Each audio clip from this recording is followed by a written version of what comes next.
This is Stephen Booth with the True Crime Report. I'm here with Floyd Forsberg. He's telling us about the toughest prison of all. I was the captain's clerk, and on Wednesday was review committee day, and I was the head clerk, and I had 3 inmate clerks under me, and he came in there, and I was telling this guy, type this up, and do this, and he says, man, you run a pretty tight ship here. I said, yeah.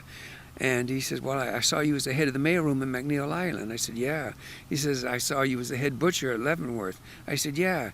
He says, you always have these responsible jobs and the staff can depend on you. And I said, yeah. And he says, what I don't understand is why you haven't figured out how to do this out on the street and not prison. And that kind of woke me up too, but still, I got life in 40 years. I'm going to escape.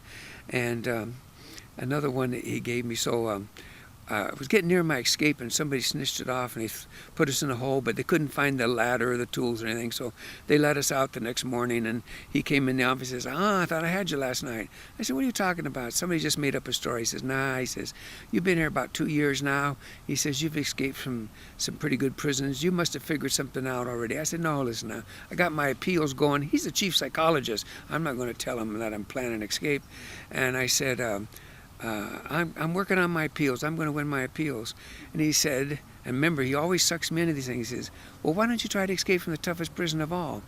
I said, wow, this is pretty tough. 30-foot walls, and every other inmate a snitch, and they had sensors in the ground that they'd turn on at night, so if anybody escaped from the cell, you go across the yard, they'd know you was in the yard and you wasn't supposed to be. I said, this is a pretty tough prison. He said, oh no, this prison's nothing. I'm talking about the prison you locked yourself in when you was a teenager, stealing purses and stealing cars, thinking that you'd never have to pay the consequences for your behavior. That's the toughest prison of all. That's the one you got to escape from.